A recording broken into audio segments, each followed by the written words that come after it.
Not only are there mysteries of nature lurking in the fog, but there are mysteries waiting to be discovered. Have you ever wondered what happens at this time, when the world around hushes, and the fog envelops everything like a dense blanket? It seemed to them that there was no end to this nightmare. A dense, living fog encircled them on all sides. It was so thick that they couldn't see their feet, they couldn't even see each other. They were walking and did not know where they were going, holding hands, afraid to part their fingers for even a moment. In this white, impenetrable fog, no sounds could be heard, as if they were covered with a dense hat.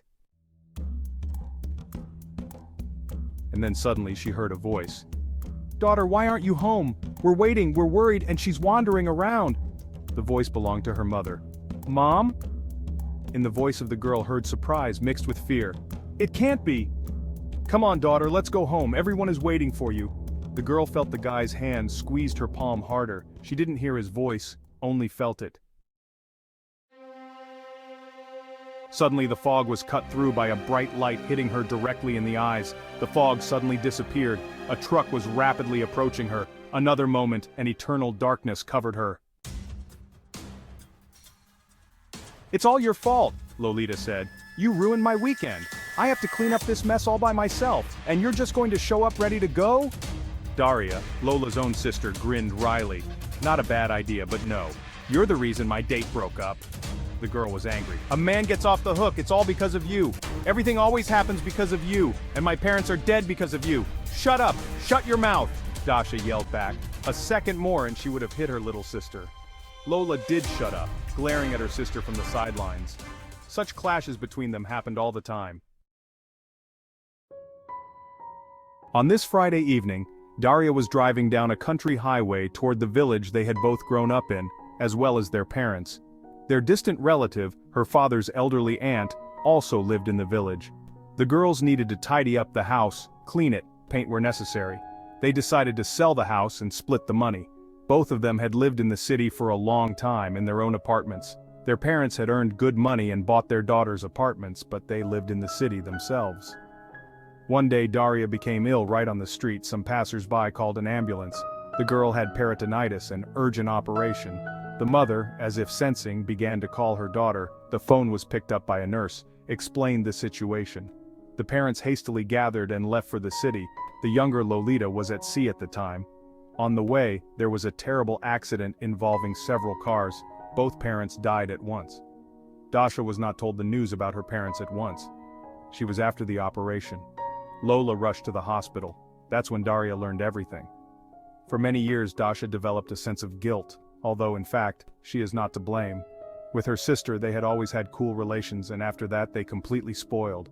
Each lived her own life, not interested in her sister. They only met on their anniversary at the graveyard, and that was it. And now it was time to decide about the parents' house. Lola came to her parents' house a couple of times as if she wanted to forget and cross out this place. Daria, on the other hand, regularly traveled to the village. She looked after the house, paid the bills, and often spent weekends there. Her home walls sometimes helped her to overcome her difficulties. A week ago, Dasha called her sister and invited her to visit. They decided to sell the house and split the money. Only Lola thought that her sister should do everything herself and bring her the money. A scandal broke out, and in the end Lola agreed. A weighty argument was the fact that Dasha threatened not to give her sister anything at all, since at one time it was she who entered the inheritance. Lola reluctantly agreed to go. Not reaching the village a dozen kilometers away, she suddenly noticed how the weather had changed dramatically. The sky was rapidly covered with clouds. It was getting dark, as if it was late evening. Dasha noticed a wall of dense fog from afar, but she didn't pay much attention to it. Fog and fog, what was so special about it?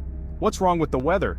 You've managed to spoil that too. Lola suddenly laughed. It was not a natural, hysterical laugh. The car drove into the fog. The girl drove at a minimum speed because she couldn't see anything ahead. The fog was so dense that she couldn't even see the hood, and it scared her. It became very cold in the cabin. They drove a couple more kilometers when the car jerked sharply and stalled.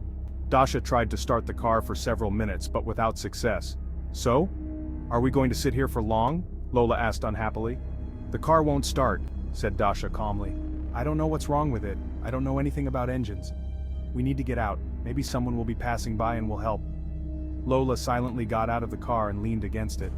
Dasha opened the hood and looked inside as if she understood something. Suddenly there was a scream in the fog. It was a woman screaming. Lola and Dasha simultaneously looked in the direction the scream was coming from. "What's going on?" Lola asked nervously.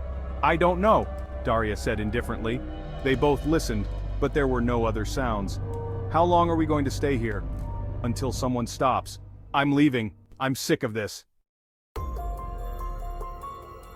Lolita walked along the side of the road, cursing her sister and all mankind. Her flip-flop-clad feet were tired and she couldn't see anything in the fog. Fear crept into her soul. She had been walking for so long, and the fog was not clearing. The road seemed endless, and it was too quiet. And indeed, there was absolute silence, which was suddenly broken by a strange sound. The girl turned around sharply, but through the veil of dense fog, she saw nothing. "Hey, is someone there?" she shouted into nowhere. "Dasha, is that you? Are you trying to scare me?" No one answered her, but she saw someone approaching her quickly. Lola backed away. "Impossible! It can't be!" Out of the fog, 4 people were approaching her. 2 girls about 6 years old, their mother and father. Lola couldn't scream or cry. She was terrified. Her voice was gone. She knew these people, and they had been dead for years. On that terrible day, Lola was riding the bus. Going to a neighboring region, they had 5 hours to spend on the road. The bus was fairly new. She had bought a window seat. A family with 2 girls, apparently twins, entered the bus. One of them sat by the window, but the other one didn't have a window seat. Lolita sat 2 rows away from the window and tried not to listen to the growing scandal. The parents were demanding that someone switch seats with them so that the girl would sit by the window. Here, the mother noticed Lola, and a new round of scandal began. The girl started to argue, but no one supported her, so she had to move to the back of the bus. In the end, it saved her life. During the night, Lola, like the other passengers, slept. She was awakened by a jolt, the clinking of glass, a bang and screams. In the first seconds she didn't even realize what had happened. She must have been in shock. A dump truck flew into the bus at full speed. The driver and all the front rows were injured. Almost no one survived. Rescuers arrived very quickly. The victims were taken away by ambulances. Lolita herself had no injuries or wounds except for a couple of bumps and bruises. While they were examining her, she noticed bodies on the road, still uncovered, and she could hardly contain herself. There lay the whole scandalous family. Horror and grief made her body stiffen, her heart thudding against her ribs, but there was a belated sense of joy. She was alive. The first months after the accident, Lolita dreamed about them. Every time she saw them in her dreams, and everywhere they died time after time. She went to a psychologist and to women. They all said the same thing: it's not your fault. And so, after many years, when she finally coped with a heavy sense of guilt, she met with them. The girls looked at Lola with white eyes from which bloody tears dripped. One had half her skull blown off and her sister with a punctured throat. The parents looked no better. A wild, primal terror flooded Lola's soul. Fear made her nauseous. Her brain refused to believe what she was seeing. "It doesn't work like that. The dead don't come back. Or do they?" Lolita whimpered fearfully, backing away. The dead came closer and closer. At the same time, Dasha sat in the car shaking with fear. Her mother was pulling the handle more and more insistently, but so far she had not managed to get inside. Her mother was crying and begging to be let in. Suddenly, everything went quiet. Dasha took her hands away from her face and looked out the window. There was no one there. "Dasha, we're always here for you. Why don't you call your parents? We missed you," came the half-forgotten voice of her father behind Dasha's back. The girl was afraid to move, threw a glance in the mirror. The deceased parents smiled solemnly, as if they were being filmed by a photographer. Suddenly, the words of a poem she and her sister had learned as children came to mind. Their grandmother had taught it to them, and later, it turned out to be a protective prayer against evil. Now, the words themselves came to mind. Her lips whispered the words of the prayer 3 times. Dasha felt something change. The tension went away, the dead disappeared. Only in the fog she noticed glowing dots. Suddenly, the music from the player in the car screamed. Dasha turned the ignition key. The car started instantly. The fear passed. What if Lola was going through the same horror right now? Daria drove slowly down the road. Lolita couldn't have gotten far, really. How long it had been since she had left, she didn't know. Lolita sat on the ground with her legs tucked up in her knees. It was as if she wanted to hide from them, the dead girls. She was unbearably hurt and strange. Somewhere in the back of her mind she had already resigned herself to it. And then, a miracle happened. Out of the fog, two large yellow spots were approaching quickly. From the depths of her memory came a short prayer that she and her sister had learned in their early childhood. Lola suddenly woke up from her obsession, and the dead men disappeared. There was no one around, only the approaching sound of a motor. Lola exhaled with relief, not noticing the tears on her cheeks. "How long are you going to walk for?" Dasha asked, lowering the window. Lolita didn't have to ask twice. 500 meters later, the fog as suddenly dissipated as it had appeared. In the ravine next to the roadside, the girls noticed a small black monument. "These are those who were unlucky today," Dasha muttered. The car started, blinking its parking lights. "Hey, it's nice in the country in summer," Lolita said, stretching on the threshold of their old house. "Yes, the peace and quiet," agreed her sister. The girls settled down in a gazebo in the shade of the trees. After that trip, they had forgiven each other for old offenses. For the first time talked quietly and suddenly became sisters. They decided not to sell the house, especially since they would soon need a summer house.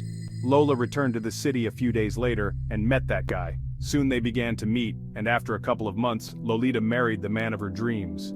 Only he turned out not to be an oligarch but a budding businessman. Now the girl was pregnant and came to the village to rest and breathe fresh air. Dasha, having learned the news, rushed over at once. "Oh, I'm going to become an aunt! It's so exciting!" said Daria, choosing clothes for the future baby on the marketplaces. "Do you know who it's going to be?" "No, it's still early." Lola laughed. "I'm going to be the best aunt in the world. I think my parents would approve." I agree. After all the adventures in the fog, the sisters did not talk about it. One day Dasha happened to talk to her father's elderly aunt. She told her aunt about the strange fog she'd encountered on the road, and about the dead people. "Well, I take it you're caught in this fog?" The aunt looked at Daria with a kind of curiosity, tilting her head to the side. "Yes, we barely got out," she said. "Well, if you're sitting here, we got out alive. That's rare and strange. The mists don't let anyone out, unless you've done something wrong." The grandmother stared at Dasha, then laughed an unpleasant, carping laugh. "They let you go and that's fine." "What fogmen?" Dasha asked. "Entities that dwell in the fog. There are places like ours, for example, where they dwell. Of course, not everywhere where there is fog, meet them. These are, in fact, anomalous places. The fogmen themselves can create fog, disorient a person caught in it. They create powerful illusions in which a person will not only see something that simply does not exist, but will believe it. Mists feed on strong emotions, fear. They can lure in a fog to a cliff, a swamp, in general to a place where a person will die. The last moments of extinction are often filled with strong emotions. "You can't kill them," the old woman said. "You were lucky, or maybe it was the bond between the sisters that kept you alive. You're alive and happy. Try not to go that way, you might not be lucky the second time." "I understand," she said thoughtfully. "Be careful." "I will." Daria tried not to drive that road again. Over the years, several monuments had appeared on the roadside in memory of those who had disappeared or died on that stretch of road in the fog.